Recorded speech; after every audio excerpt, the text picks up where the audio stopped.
أما بعد فأعوذ بالله من الشيطان الرجيم بسم الله الرحمن الرحيم الرحمن علم القرآن خلق الإنسان علمه البيان وعن عثمان رضي الله تعالى عنه قال النبي صلى الله عليه وسلم خيركم من تعلم القرآن وعلمه أو كما قال النبي صلى الله عليه وسلم সম্মানিত উপস্থিতি,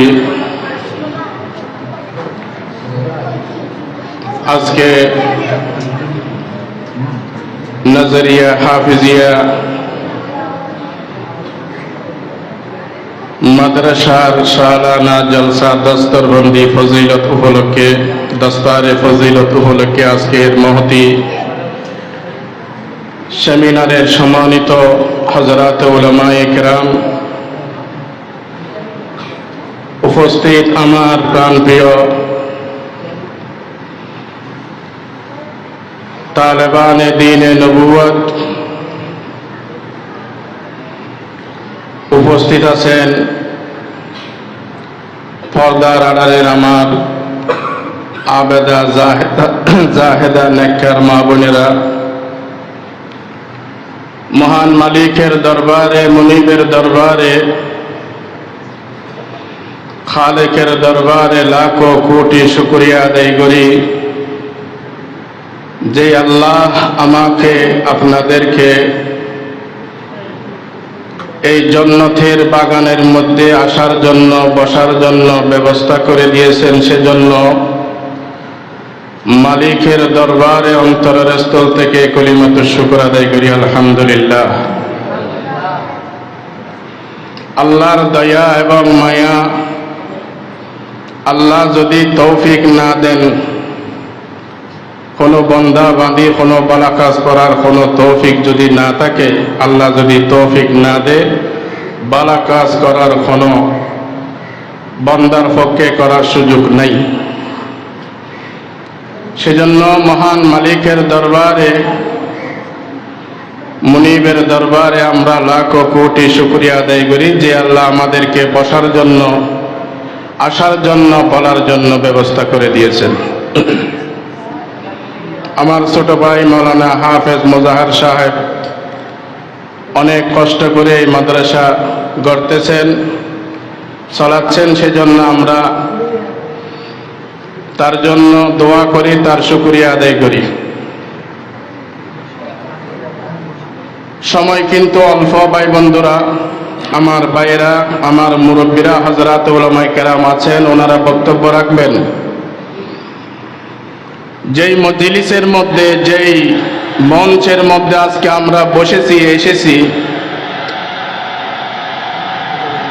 এমন একটা গুরুত্বপূর্ণ মজলিস, এমন একটা গুরুত্বপূর্ণ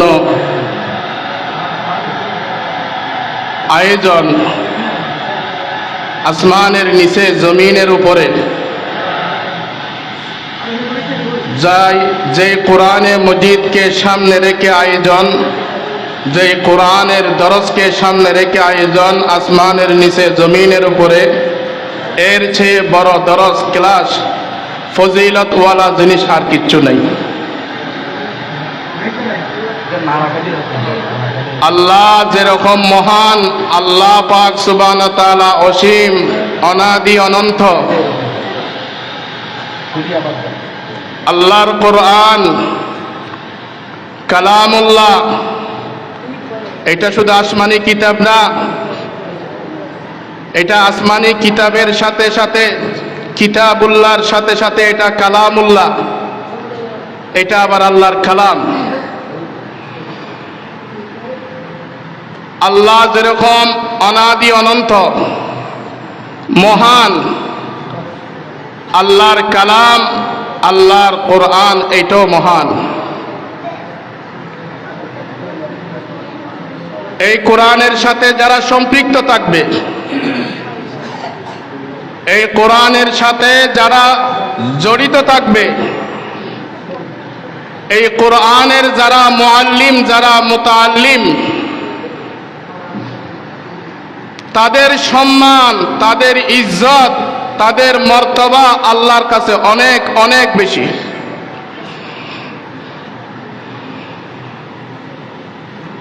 শুধু যারা পড়বে, যারা পড়াবে তারা না, এই বাগানের যারা এই হেফজখানা এবং এই সমস্ত মাদারসের সাথে কোরআনের মাদ্রাসা, কোরআনের শিক্ষার সাথে যে সমস্ত মা বাপ জড়িত থাকবে তাদের জন্য পুরস্কার আছে। দেখেন কত বড় সম্মান।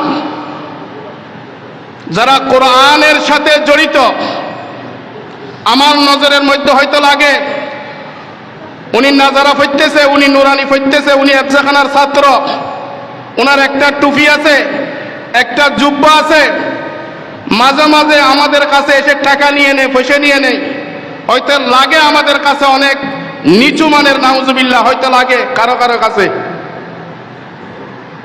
আল্লাহর হাদিসকে যদি সামনে রাখেন, আল্লাহর কোরআনকে যদি সামনে রাখা হয়, রিচার্জ করা হয়, এদের চেয়ে সম্মানওয়ালা, ইজ্জতওয়ালা আসমানের নিচে জমিনের মধ্যে আর কেউ নাই।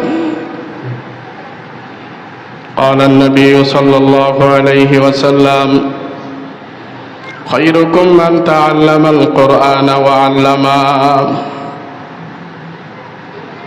এই হাদিসের রাবি হযরত উসমান রাদিয়াল্লাহু তাআলা আনহু, তৃতীয় নম্বরের খলিফা, যিনি 12 বছর উম্মতের রাজত্ব দিয়েছেন, খলিফাতুল মুসলিমিন। সিদ্দিক আকবর চলে যাওয়ার পর হযরত ওমর রাদিয়াল্লাহু তাআলা আনহু আমিরুল মুমিনিন ওমর ইবনুল খাত্তাব 10 বছর ছিলেন।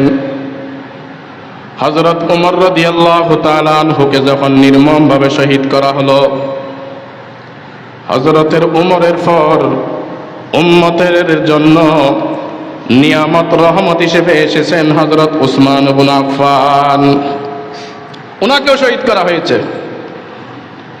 হযরত উসমান রাদিয়াল্লাহু তাআলা এই হাদিসের রাবি, আল্লাহর হাবিব বলতেছেন খায়রুকুম মান তাআল্লামাল কুরআনা ওয়া আল্লামা। আল্লাহর হাবিব বলতেছেন, উম্মত, ও আমার উম্মত, আসমানের নিচে জমিনের উপরে যারা কোরআনের তেলাওয়াত করে, যারা কোরআনের শিক্ষা দেয়, যারা কোরআনের ক্লাস করে, যারা কোরআনের দরজ দেয়, ওই কোরআনের দরজ দেনেওয়ালা মুআল্লিম আর যারা দরজ নেই, তালিবুল ইলম যারা ছাত্র আছে, আল্লাহর হাবিব বলতেছে খায়রুকুম মান তাআল্লামাল কুরআনা ওয়া আল্লামা। তাদের চেয়ে সম্মানের, তাদের চেয়ে ইজ্জতওয়ালা আসমানের নিচে জমিনের উপর আর কেউ নাই। সবচেয়ে বড় সম্মানী কে? যিনি কোরআনের শিক্ষক আর যিনি কোরআনের কি ছাত্র। যদিও বা লাগে আমার দেখার মধ্যে, আমি দেখতেছি ছোট একটা ছাত্র, 5 বছর 7 বছর 10 বছরের একটা ছাত্র। ভাই বন্ধু, যদি উনি কোরআন তেলাওয়াত করতে পারে, আলহামদুলিল্লাহি রাব্বিল আলামিন আর রহমানির রহিম মালিক ইয়াউমিদ্দিন, এত সুন্দরভাবে তেলাওয়াত করে মানুষের অন্তর কেড়ে নিয়ে যায়, এত শুদ্ধ। আর আমার 40 এবং 50 বছর হয়ে গেছে, 70 বছর হয়ে গেছে, আমি আলহামদুটা পড়তে পারি না, বিসমিল্লাহটা আমি পড়তে পারি না, সালামটা দিতে পারি না। তাহলে বুঝতে হবে আমার অধঃপতন। আমি কোন লেভেলের মানুষ, কোন পর্যায়ের মানুষ। যে আল্লাহ আমার খালেক, যে আল্লাহ আমার মালিক, যে আল্লাহ আমাকে কি করেছেন, সৃষ্টি করেছেন, ওনার ভাষাটা আমি পড়তে পারতেছি না। কারণ কোরআন এটা কার ভাষা? এটা কিতাবুল্লাহ কালামুল্লাহ। কথা খেয়াল করবেন, তৌরিত কিতাবুল্লাহ কালামুল্লাহ না, ইনজিল কিতাবুল্লাহ কিনা কালামুল্লাহ না, জবুর এটা কি অনর কিতাবুল্লাহ কিন্তু কিনা কালামুল্লাহ না। কোরআনে মজিদ এটা কিতাবুল্লাহ আবার কিও কালামুল্লাহ, এটা কার কালাম? আল্লাহর কালাম। আমি যখন নাকি বিসমিল্লাহির রহমানির রহিম আলহামদুলিল্লাহি রাব্বিল আলামিন আমি যখন নাকি বলবো, আমি কার সাথে কথা বলতেছি বলেন না? লা ইলাহা ইল্লাল্লাহু মুহাম্মাদুর রাসূলুল্লাহ। ভাই বন্ধুরা, কোরআনে মজিদ তেলাওয়াত করার অর্থ হচ্ছে, কোরআনে মজিদ পড়া হচ্ছে, কোরআনে মজিদ বুঝা মানে আল্লাহর কালামকে বুঝা, কোরআনে মজিদের অর্থ বুঝা মানে কার অর্থ বুঝা? আল্লাহ পাক সুবহানাহু ওয়া তাআলা যেগুলো কোরআনের মধ্যে বলেছে ওগুলো বুঝা। সেজন্য ভাই বন্ধুরা, যারা এখানে মাদ্রাসার মধ্যে যারা পড়তেছেন, যারা পড়াইতেছেন, এদের চেয়ে ভালো মানুষ আসমানের নিচে জমিনের মধ্যে আর নাই। আল্লাহ তাআলা আমাদের সবাইকে বুঝার জন্য এবং আল্লাহ পাক সুবহানাহু ওয়া তাআলা আমাদেরকে, আমাদের ছাত্রদেরকে যেন আমরা মাদ্রাসায় দিতে পারি, পড়াইতে পারি, আফজর মধ্যে নাজারার মধ্যে সবাইকে তৌফিক দান করুক। ওয়া আখিরু দাওয়ানা আলহামদুলিল্লাহি রাব্বিল আলামিন।